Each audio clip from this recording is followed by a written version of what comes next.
they should try it on the second day, so I'm not sure. you tell me after my talk.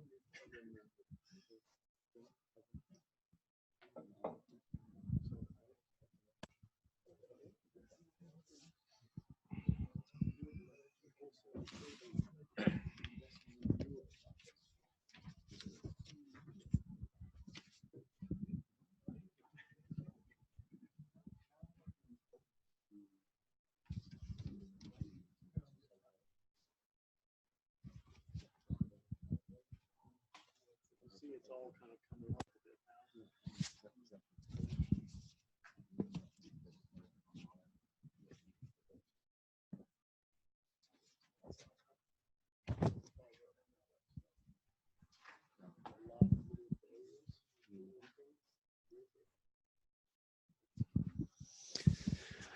All right. One of the reasons it's actually quite an important model in the Australian context is that it's been used by the CSIRO in their gen costs modelling. Now, this is a fairly important input to our modelling exercises by our market operator, and it's important. It's important input in the Australian context as well. So it is actually a very, very worthwhile model to know about. Anyway, without any further ado, I'll hand over to Wolf. Thank you so much, Dylan. Can you hear me? So is the mic working? Perfect. So that was a funny story with CSIRO and the detail model. Actually, we didn't even know about it until you told us, because it's just we put this out there under an open source license, so whoever wants to use and expand it can do so. And it's very nice to learn that it has been done on the other side of the planet, actually.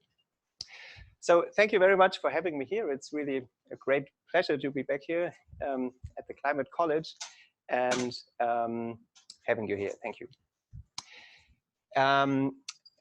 I guess this is the seminar with the longest title I've ever seen, the Australian-German Climate and Energy College and the Energy Transition Hub Seminar. And my title kind of matches that: Optimal Hydrogen Supply Chains, Co-benefits for integrating renewable energy sources. And while I am standing here, I represent the work of both my great colleagues Fabian Stöckel and Alexander Zerran, who are well asleep at the moment in Berlin, I guess. And what I present is kind of nearly finished, so we're just writing everything up, and there will be a discussion paper, and also the source code and all input data publicly available should be there by next month. If not, please get back to me. Then some background on Germany. So as you probably know, Germany has quite ambitious energy and climate policy targets. That implies that we have to strongly increase the use of renewable energy sources. And in Germany, that means variable renewables. And at the same time, this is not restricted to the power sector, but we have to actually decarbonize all energy sectors in order to meet our long-term targets, which also implies a much increasing use of renewable energy in all sectors. And here, this is how Germany does in terms of renewable shares in gross electricity consumption. That's the green part. And despite all the discussions and lots of back and forth in regulation and lots of political fight, I guess this has largely been a success story. So currently we are around 40% renewable share in electricity. And the blue line here, that is the renewable share in energy demand for heating and cooling. So there the progress wasn't that great. And the yellowish one, that is renewable share in transportation.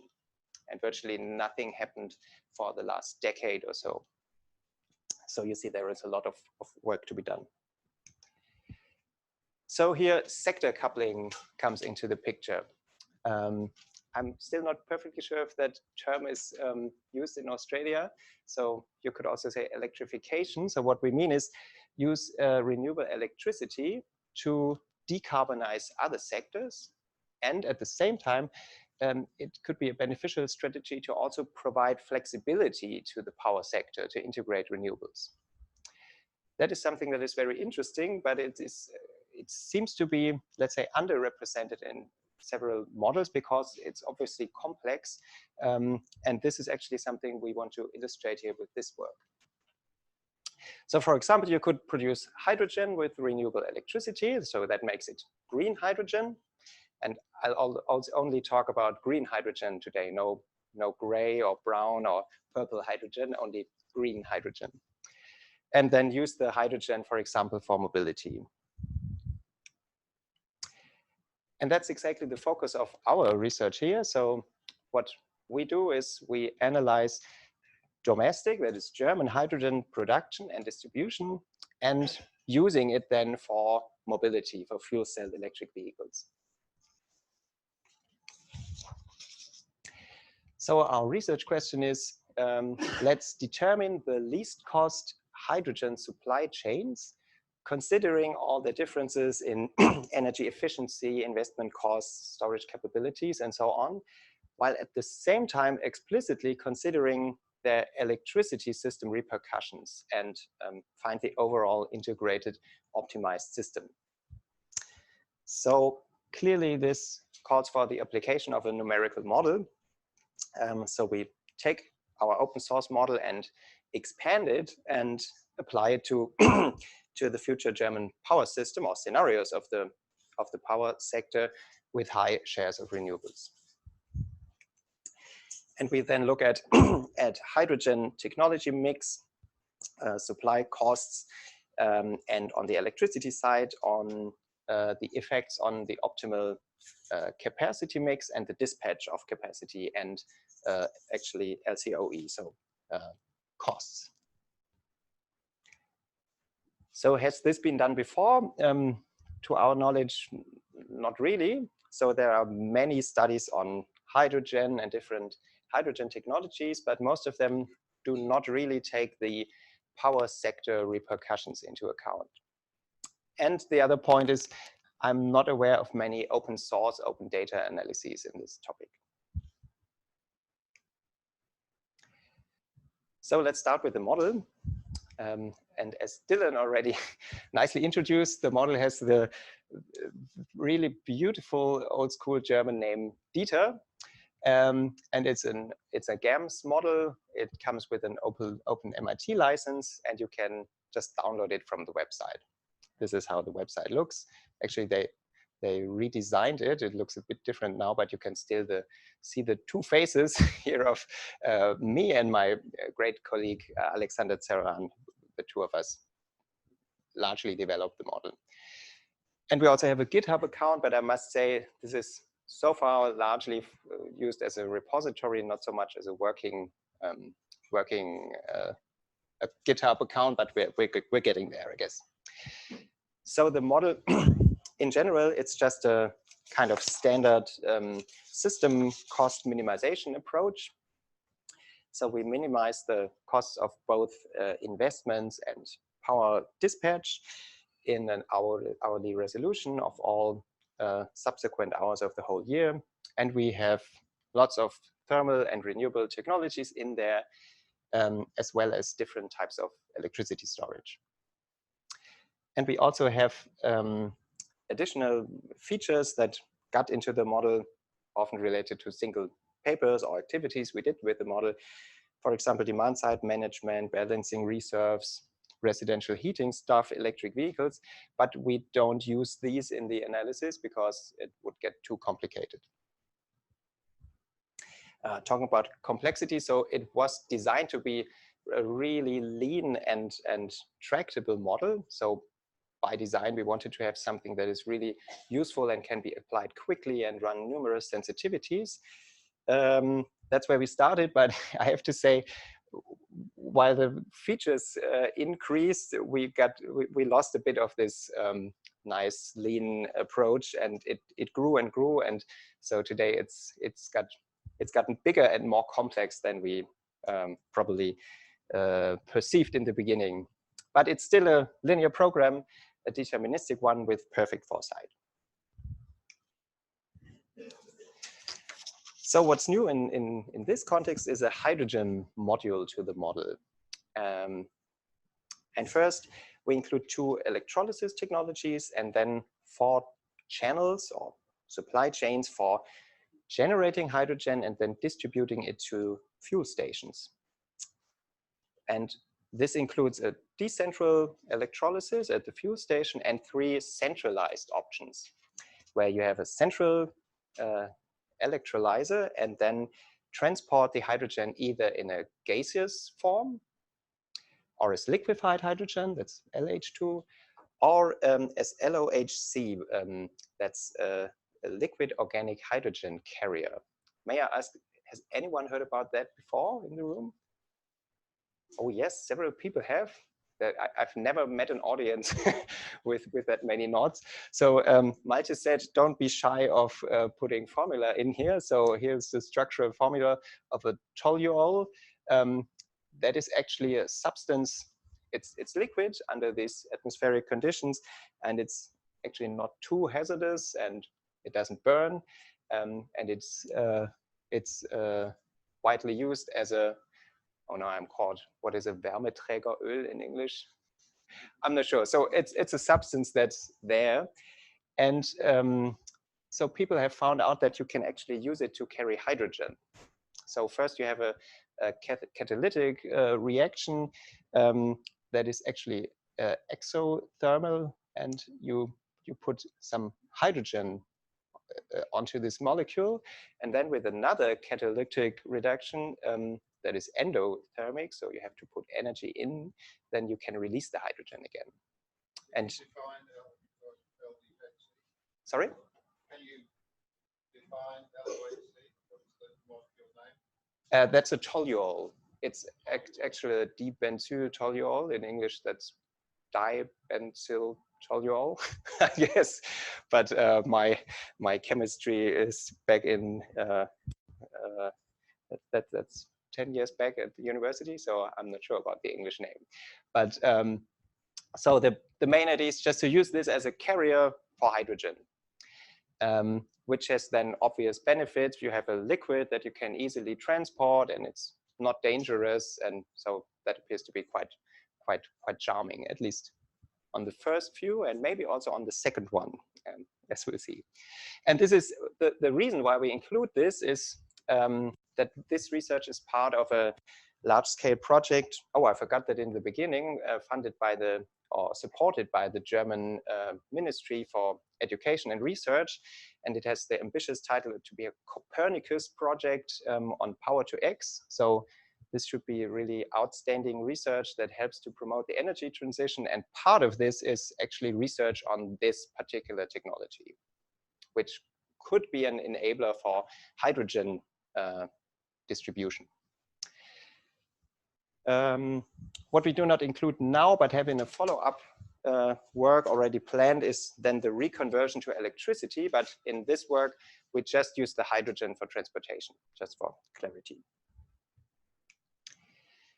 And what the model then does is doing a full co-optimization of the power sector and the hydrogen sector. So the model decides on all hydrogen capacities and their hourly use, given electricity demand and hydrogen demand. So this is the overview of hydrogen supply chains in the model. So what you should take away from this, there are just 3 central ones. That is the gaseous central electrolysis plus gaseous LH2 and LOHC hydrogen, and a decentral option. And largely for numerical reasons, we cannot put everything into one model run because there are so many intertemporal constraints that the model size really explodes. So what we do is we always compare bundles of one central and a decentral technology, because that's largely our research interest, to see if decentral or central would be better, or a specific mix of both of them. Let's zoom in a bit to this picture. Are you taking photos? I'm not sure, will we distribute the slides? So I'm happy to do so. So you don't have to use the camera. So that is the start of these three centralized. It probably doesn't help for the webinar people if I do this, right? So I have to use that one. So that's for the centralized options. We have here electrolysis, either a chlor-alkali or PEM electrolysis, and then for gaseous H2, it's obviously compression and storage in compressed form, or we have liquefaction right after the electrolysis, or hydrogenation here for this LOHC part. And then it's transported with trailers. They have different technical parameters and different transport capacity and different costs, and then transported towards the fuel station. And there may be other storage in between. And then for LH2, you have evaporation, and then it goes to the fuel station. And for LOHC, you have to have this important step of dehydrogenation, that is releasing the hydrogen again from this toluol. And in contrast, the decentral path is much less complex. You just have a small scale electrolyzer at the fuel station. This one is then a bit more expensive than the central one because of economies of scale, but you can do it, you just do it at the fuel station. Yes. Oh yes, pipelines would also be an option, and there has been research by colleagues from the Jülich Forschungszentrum in Germany. So pipelines would be an option if you really have massive hydrogen demand. So, but for the time being, until you really reach very high hydrogen demand, this is not economic. So you go for, and what we research here is the hydrogen quantities where pipelines wouldn't be that economic. And that's why you go for some kind of road transportation. So some input data. So for the electricity sector, we cannot do a pure greenfield because then results would just be meaningless. You would have only nuclear or lignite or hydropower. And then what we actually use is the German grid development plan that has an official scenario framework planning process, and we lean on the most up-to-date scenario there. It's a kind of quasi-official scenario for Germany for 2030. And we actually then use capacity bounds in our model. So we say we have to have a maximum cap on the possible investments into all thermal power stations and a minimum cap on renewables given by this NEP grid development plan. And we use some time series provided by the really cool open power system data platform, which we're also involved in. So a little promotion on that as well. And then we vary the minimum renewable share. So the model has a constraint saying you need to make use of at least 65 to 80% renewables overall. So for all electricity, including the electricity that goes to hydrogen production. And on the hydrogen side, it's like, as I said, really fully greenfield. The model can build everything from scratch. And we have 4 scenarios with varying hydrogen demand. So one corresponding to 5% of passenger road traffic in Germany, up to 25%. So 25% would be really high. So we more have that for illustrative purposes. It's actually not particularly realistic for 2030. So first, before we jump into the results, when you see results of numerical models, you just get many numbers and figures. And so we want to provide a bit of intuition first, what could drive these results. And the first driver is a trade-off between overall energy efficiency and what we call flexibility. So here on this axis, you see the overall electricity demand for the particular hydrogen supply chain. So less is obviously better, and to the right-hand side, you have more electricity needed per kilogram of hydrogen. And you see that the decentral electrolysis performs best. It has the best overall efficiency, energy efficiency. And on this axis, this is a measure of what we call flexibility. So you see the electricity demand at the time of fueling the vehicles. So after the last mass storage in this supply chain, you need to have some electricity input. And here you see how much you need there. And here you see for the decentral option, you actually need most of the electricity at this very late stage in the supply chain, because it just starts in this late stage. And the others are better in that respect. So especially for liquid hydrogen, you hardly need any electricity in the end. And what you can also see is that LOHC, this liquid organic hydrogen carrier, seems to be dominated by the other technologies in both respects. So just looking at this, you would expect it's not part of the picture at all. But there are more drivers. So this is investment and transportation capacity costs. And looking at the left-hand panel, you see the unweighted fixed costs of the different options with and without transportation. And what you can take away from this is they're largely even, so not much difference between them.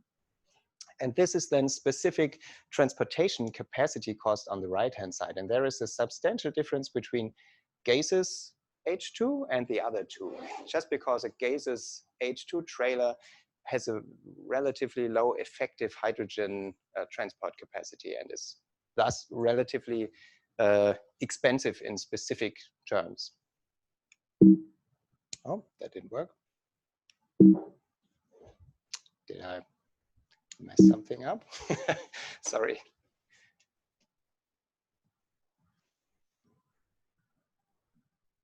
Should I try again?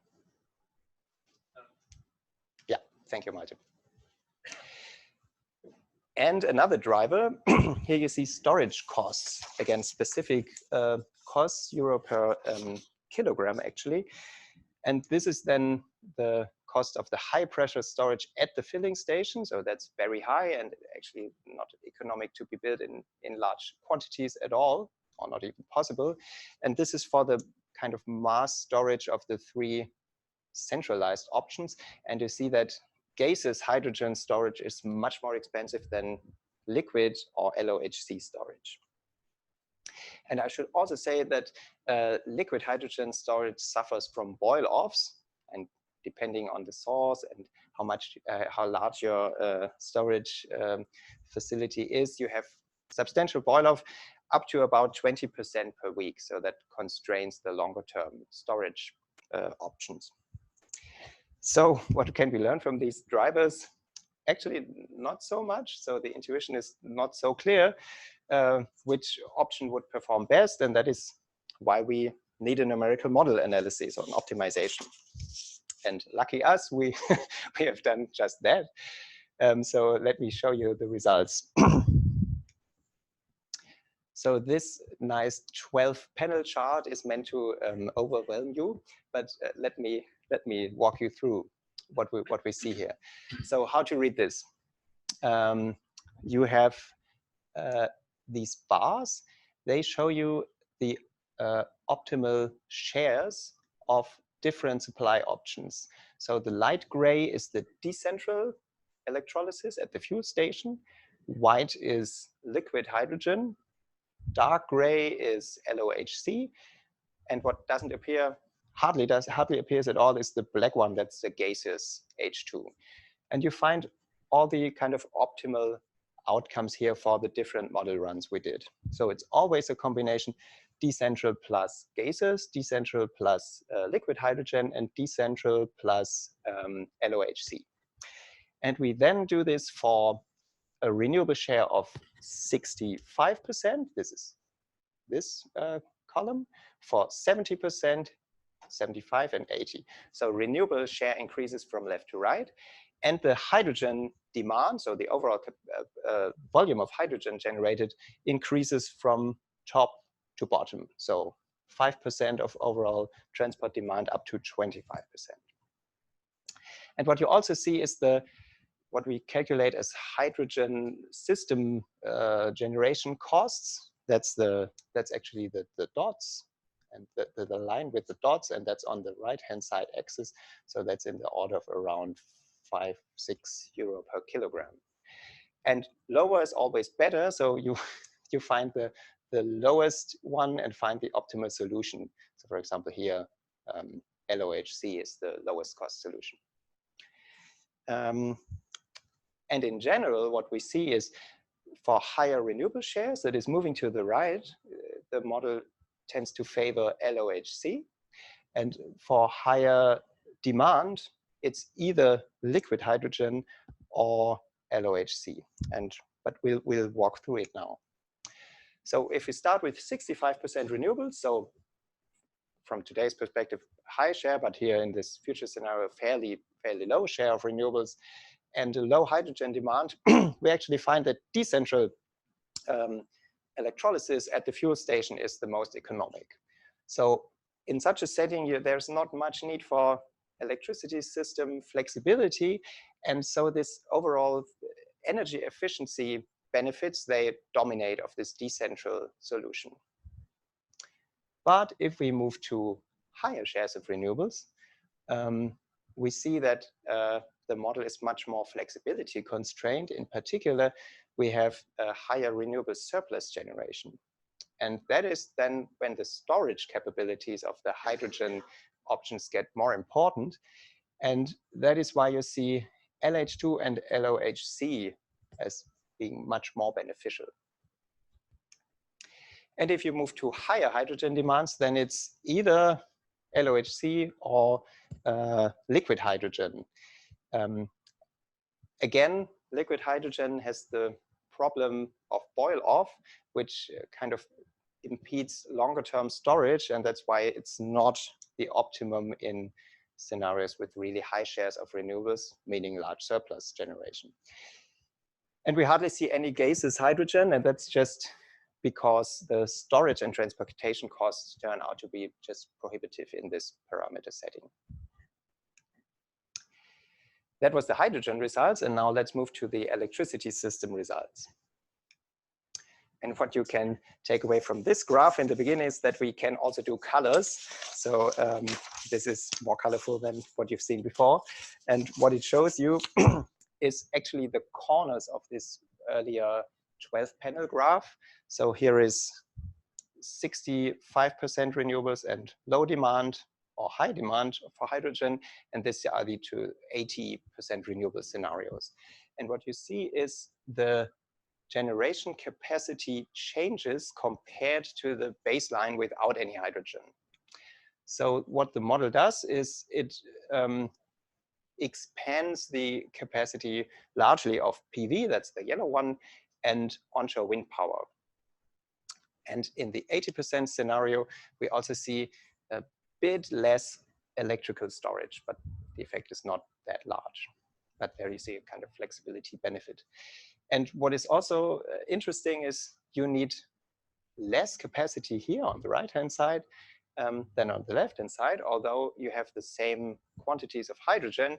That just gives you an indication that the existing generation capacity is utilized to a higher extent. So you have higher full load hours in the right-hand side setting.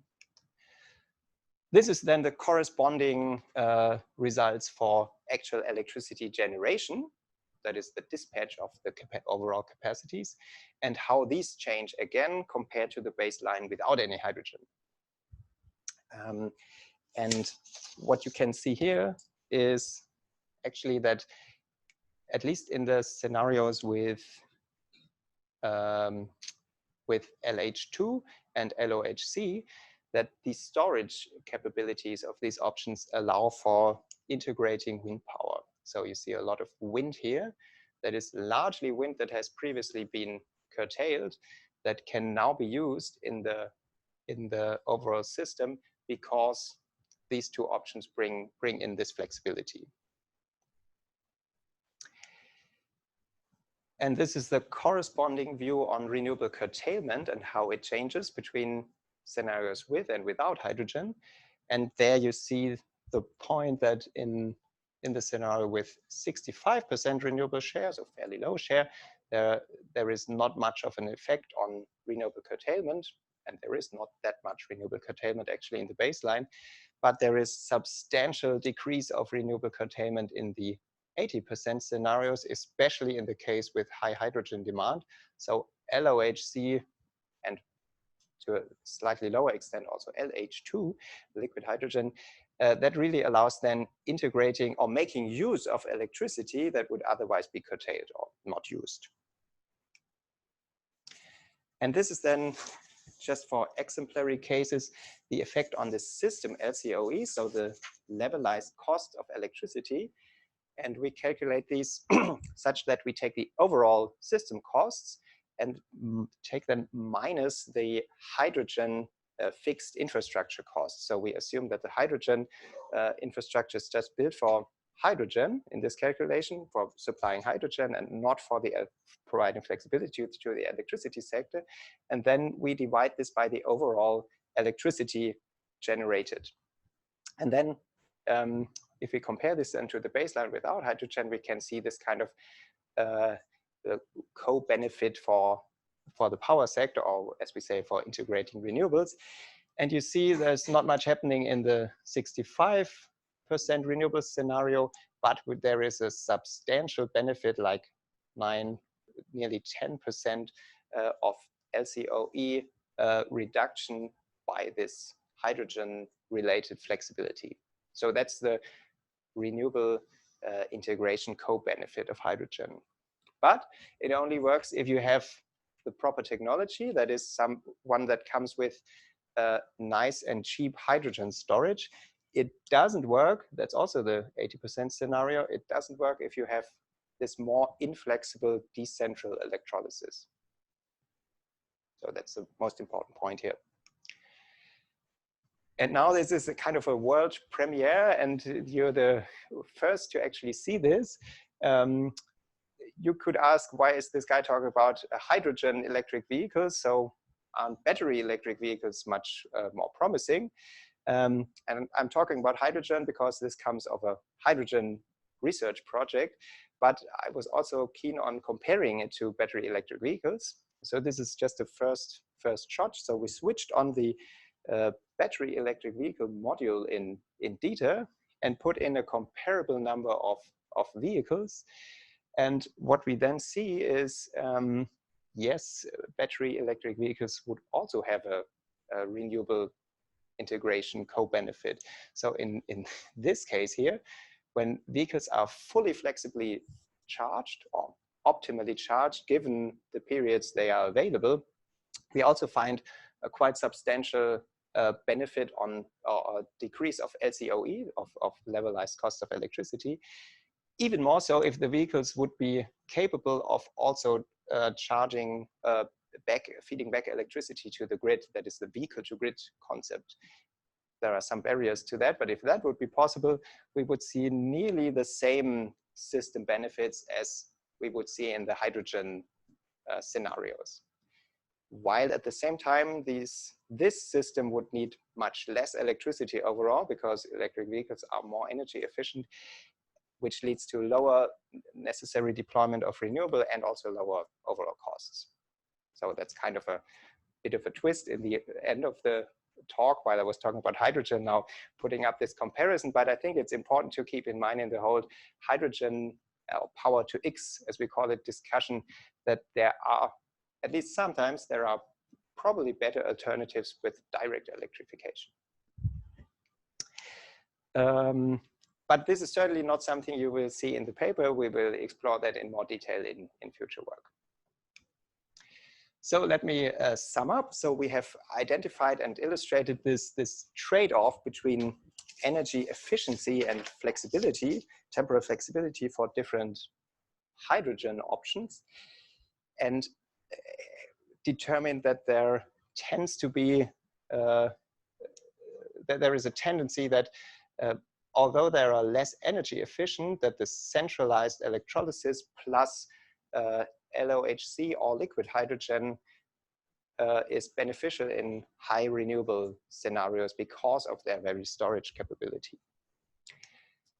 But in the real world, if you want to make decisions on optimal hydrogen supply chains, there may be other factors that you also want to take into account, and they are clearly not in the model. For example, what are space requirements? That's probably partly in the model, but not fully. How is the acceptance for the technology, or how is the real or perceived danger of these operations? So the LOHC colleagues in Germany, they really put forward this argument that it's much less dangerous shifting around trailers with this toluol, because it cannot burn, it's not inflammable, compared to a gaseous hydrogen trailer, which can actually burn or even explode if you get it wrong. On that last point, yes. These social license issues, is that what you're saying? Yes. but we cannot model this, obviously. So I just wanted to put up this qualitative point here in the end. And a more general word on flexible sector coupling. So we've illustrated here that it can generate quite substantial benefits to the power system, or co-benefits for integrating wind and solar. And we make the point this should be considered in all models that deal with this kind of sector coupling. I know that it's complicated, but we should try to do so. And as I said, sector coupling also requires additional renewables. We also have to keep that in mind. And there are clear limitations to our analysis. And I guess the most important one, as I hope you have seen, renewable surpluses drive quite a bit of these results. So if there would be other options that would also make good use of these surpluses, then the results might really change. So example, if cheap power to heat comes into the picture, then results actually might change. So if we consider a portfolio of different sector coupling options, this may change, and that is what we want to do in the future, like explore the overall system implications of massive and multiple sector coupling. That's just what we want to do. And there's also this follow-up work where we will then have a look at reconversion of hydrogen to electricity, so power to gas to power storage. And this obviously gets more interesting in cases with nearly or fully 100% renewable energy supply. That is where other studies have shown that you really need long-term power storage. And so there may be benefits of these hydrogen options there as well. So that's what we're working on now. And maybe in the future, in a follow-up project, it could also be very interesting to compare this with an Australian setting if you find similar or even larger effects here. So thank you very much for having me, and I'm happy to take your questions.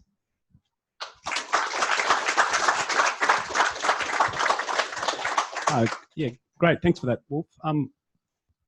If I may, I might kick off with the first question. You've obviously talked a lot about liquid organic hydrogen. Carriers. Carriers, yes. So actually, I think I could be wrong on this. We've got a brown or grey or purple hydrogen project with Japan down in Victoria, and I think they're actually using toluene as a carrier for that. But in the Australian context, we often hear about ammonia as a fuel carrier, as a hydrogen carrier. Is that comparable, and or are your results around liquid organics, I guess, more broadly transferable to something like ammonia? It's a good question, and I guess I'm not perfectly prepared to answer. I've seen that ammonia plays a role here in Australia. As far as I know, it doesn't in Germany. So I'm not aware of major research projects on that, but I don't know the reasons for this. But it's a good point. I'll have a look at this. Can anyone help out? Yeah, Graham might have something to say. Yeah, it's mainly efficiency. There's a big drop off in efficiency going in, but it has the benefit of as a hydrogen carrier, you get a lot of hydrogen per unit mass or per unit volume, but there's a really big drop off in efficiency. The one benefit though is it's only a one-way thing, whereas the MCH route, it's two-way with the toluene. So I'm not sure whether you've factored that in as well. You mean two-way? Yeah, well, the hydrogenation and dehydrogenation, you have to carry the toluene one way Yes. and then bring it back. Yes. So, You need to do it. yeah. Is that right about the Kawasaki project? Are they using? No, that's, I think that's going to be liquid. Okay. But there is another project with Japan. Yes, that they're going to be using that as well. Okay, great, thanks. Okay. Okay, sure. Okay, question out here. Question Just wait. Yeah, sorry. Thanks. my question's about manufactured methane, combining hydrogen with captured carbon dioxide and then using pre-existing natural gas infrastructure for delivery and use. I'm just wondering if any work's been done on that, given that a lot of that infrastructure already exists, particularly for the distribution and use. Has any modelling been done on that work? So you're talking about, what's the name then? Like, it's a Sabatier reaction, combining hydrogen with carbon dioxide. But using natural gas? Not using natural gas, manufacturing methane from the combination of hydrogen with carbon dioxide, captured carbon dioxide. So effectively, you mean methanation of the hydrogen, so and then effectively carbon capture and reuse. Yes, so that's different from the story I make here. So that's what I guess large parts of the so-called, we call it power to gas in Germany, or power to methane. So you make hydrogen and then do a methanation process, or you can actually co-integrate that in a high or low temperature co-electrolysis, where you put the carbon source right into the electrolysis. So that is also heavily researched in this Copernicus project. Certainly, but sector coupling. Yes, and then you get methane. So the thing, and the obvious benefit then is you don't need all this hydrogen infrastructure. You can use the existing natural gas infrastructure. And the obvious drawback is you need a sustainable carbon source for this, and the energy efficiency goes down. So, and that's another interesting trade-off that calls for optimization. Yeah. Just down the front here. I got two questions. I'm a farmer, and I come from a region in Victoria where our chief scientist has predicted opportunities to export hydrogen, hence my question regarding pipelines. So those costs you illustrated would integrate, would impact the same as to whether we're putting it in ships or whatever. My second question is, follow on from your question a bit, is my interest as a farmer is in the fertiliser opportunities from hydrogen production. So are there any uses or limitations to the fertiliser implication or the benefits as you see it in some of your models? So we haven't looked into the last one. I guess there could also be benefits. I mean, this ammonia route is probably then related to the fertilizers, but I cannot say anything about that. And when it comes to long distance transport, so this is also related to the other question, actually the LOHC colleagues in Germany that are actually heavily researching this, they also developed the concept of massive long range hydrogen transport via LOHC. But there you also have the option of, for example, having gaseous or liquid hydrogen. And I guess for long range transport with ships, you have to do a different calculation. And I'm not sure how this actually plays out. That was just some calculation that if you really want to do this on a large scale, if you have one large tanker and you would fill it with this toluol or toluene, I'm not sure, I think both works, then you would need more than the world production of the whole substance for one ship. So you would have to massively scale up. I think we've got some questions from online. Yeah, we've got one, now two from online. So the first comes from Fraser Gibson, who says that one of the big opportunities for Australia could be replacing the diesel in heavy trucks, mining, ships, etc. Have you looked at onboard LOHC to provide long-range supply to fuel cells and electric vehicles? That's also interesting. On board, so I know that the colleagues in Nuremberg that are doing a lot of the technology work, that they are looking in it. I guess not really for passenger cars, but it's onboard dehydrogenation would be more meaningful probably for ships. There are some concepts, but that's not in the focus at the moment. So they are looking into, for example, hydrogen trains, but then not with onboard dehydrogenation, but with fuel stations with dehydrogenation somewhere located near the train line. And number 2, have you calculated / integrated what the energy losses are compared to the centralized and distributed systems in your model? And did you integrate or consider in your model the energy loss for different hydrogen storage options? So the energy losses are fully considered in terms of this cost optimization, but we haven't, I haven't shown a picture on how large the losses are. So I guess that's a good idea to actually show this. But the losses in terms of cost, that you have to produce electricity and then energy gets lost, that is included in the model.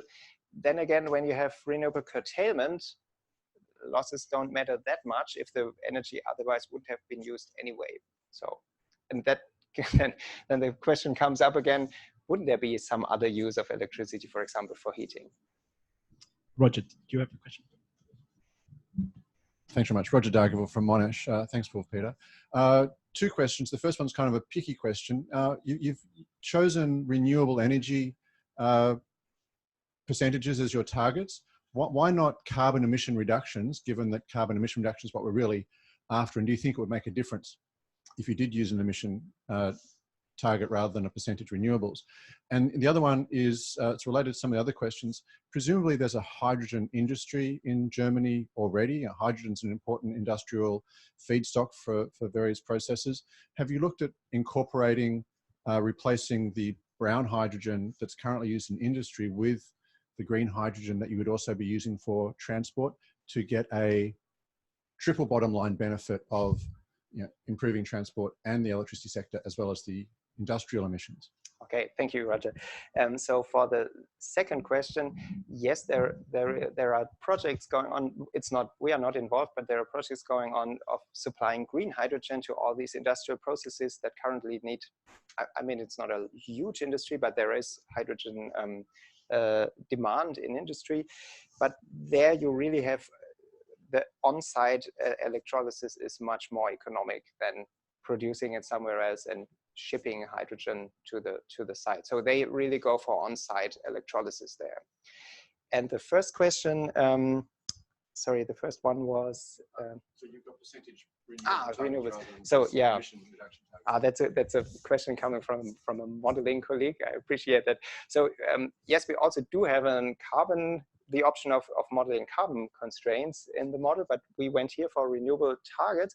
That's what we usually do, because at least in Germany, we do have these official renewable targets, and they actually guide the power sector, and we don't have an explicit power sector carbon target. So that is probably a bit of the path dependency why we usually use renewables. How would things change if we use the CO2 target? It depends a bit on what the capacity bounds on all the generating options are. In general, I guess it would look pretty similar, probably with the exception that you would see a bit more gas and a bit less coal in the residual electricity generation.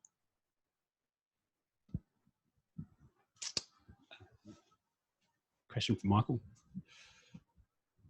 Oh, we've got 2 Michaels. Thank you for your presentation. Does the model under the cost optimization component consider the price of different water sources for the electrolysis process, considering desalination water, dam water, or treated wastewater? And if so, what findings did the model produce? Sorry, the second one? And if so, like what findings did the model produce? Okay, I can skip the second one because the answer to the first one is no. So we don't look at water. So there's just cost of electrolysis, and there's some little variable cost for water. But actually, that doesn't play much of a role in Germany because we have lots of water and we don't need to desalinate. And so water, I'm aware that this is very important for Australia, but in Germany, it doesn't really matter. And the other Michael. Thanks. In your modelling for the on-site generation at the fuel stations, you said that wasn't flexible, that didn't provide any flexibility. Is that because there's no storage? It's produced in real time? I can... And if so, yes. Did you consider providing storage at the fuel stations? So what is there at the fuel stations? Yeah, that was it. Sorry, here it is. So in the decentral one, so we just have electrolysis and then compression and then the high pressure storage. So that's just the buffer storage. And the reason for this is that usually at fuel stations, you don't have space for gaseous storage because it's quite voluminous, and there are security problems. So you cannot, for example, in an urban area, it's, as far as I know, currently not even allowed, or you would need a special permit to build a large hydrogen mass storage there. Yeah, so that is why we excluded this option. And the technical guys, they told us that this is actually the realistic setup. But you are perfectly right. If you would have some setup where you would have mass storage there, then it would get better. But then at the same time, mass storage for gaseous hydrogen is quite expensive. So yeah, that then implicitly constrains the flexibility again. Yeah. Okay. Thanks. Falco? I have a question and a comment. And the question first is, there are different timescales in which we have to integrate renewables, or in which variability issues play out. And hydrogen is one of the few options that are considered to being an option for seasonal storage. And that's why I wonder if you had a look at the timescales of hydrogen being stored, or in other terms, the electricity demand and by how much it's shifted if you turn it off or on. And I do have residual low duration curves. Great, I love them. I didn't want to include it because I know you're a fan of that concept, and I am too, but they are actually pretty fresh, so we just derived it, and I hardly had a look at them, but you can see in general what happens. So that's, I'm not sure if we have enough time to introduce the concept of the residual low duration curve, but what you actually see is that hydrogen, so that's the orange one, in this setting with not so many renewables, you just increase your residual load and you only take up a bit of surpluses. And in the 80% renewable case, this really changes and you get a lot of surplus use. And then when it comes to seasonal storage, we have this, it's good that we have backup slides. Here you see what happens. So that is really a large scale storage in the terawatt-hour dimension. And you see that LOHC is actually used as a seasonal storage here. So that is the seasonal hydrogen storage capability. And you see it's not so much the case for liquid hydrogen because of boil off. Maybe I know this slide is really slow. So there is not so much seasonal storage for liquid hydrogen just because of this boil off problem. That's actually super cool. A super cool result. Thank you very much. Specifically because that hydrogen is one of the little few options that we have, and on the other hand, there's so many options for short-term storage. So I expect as soon as you have power to heat in industry and buildings in the model, the short-term issue resolves, and you don't see those vehicle-to-grid benefits that are quite impressive, by the way. So I fully agree, and I think the case for hydrogen and this long-term storage will then be in scenarios with even more renewables, and especially reconversion to electricity. then you will see especially this quality of hydrogen for long-term electrical storage as well. But it was just too much for this analysis because it's already very broad. Question at the back. Dr. Schill, have you received a lot of opposition from, say, the fossil fuel industry? And as a young man, did you play tennis? Because you sort of move around like a Federer. Sorry.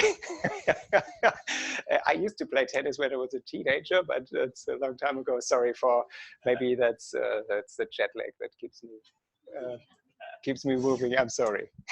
But sorry, what's the first one, a question?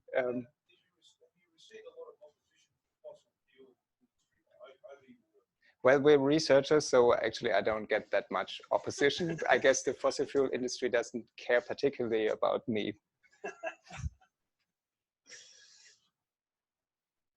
Just a very general question. How much of the energy in Germany is brought in from other countries?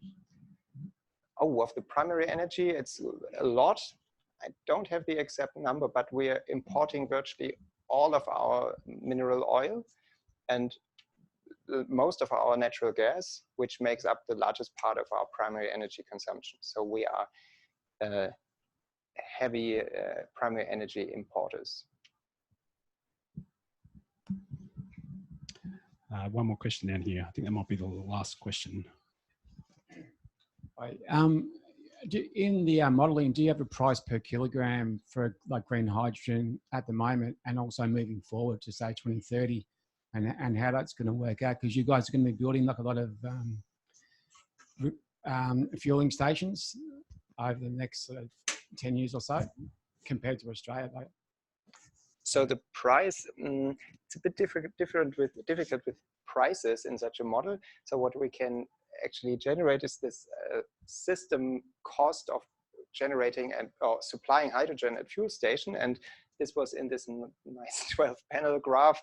It depends on how much renewables are there, and it is around between, I think, five-ish euro per kilogram in the low renewable scenario, and it can go up in the high demand scenario and down to 3 or something in the high renewable scenario. But that is not necessarily then the price at the fuel station. The system cost calculation is a bit different. If you want to actually calculate the price at the fuel station, that's also something we've done.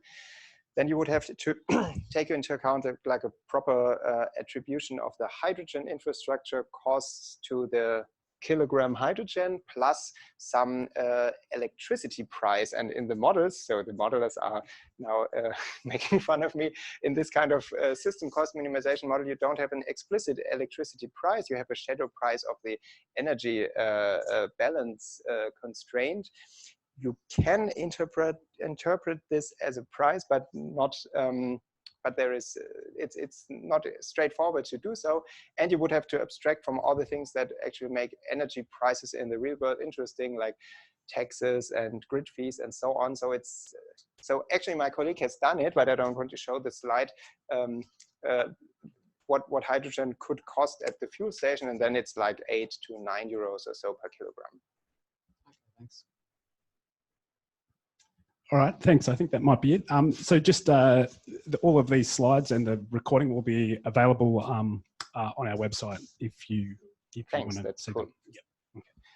Yeah, that's it. Thanks. Thank you so much for coming.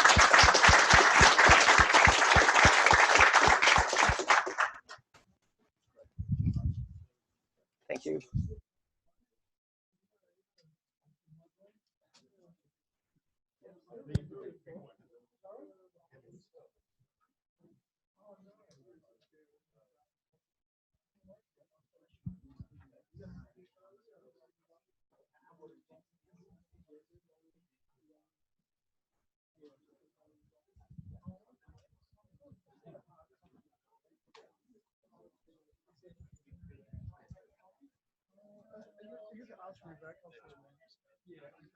Keep that? Yeah, just take it home.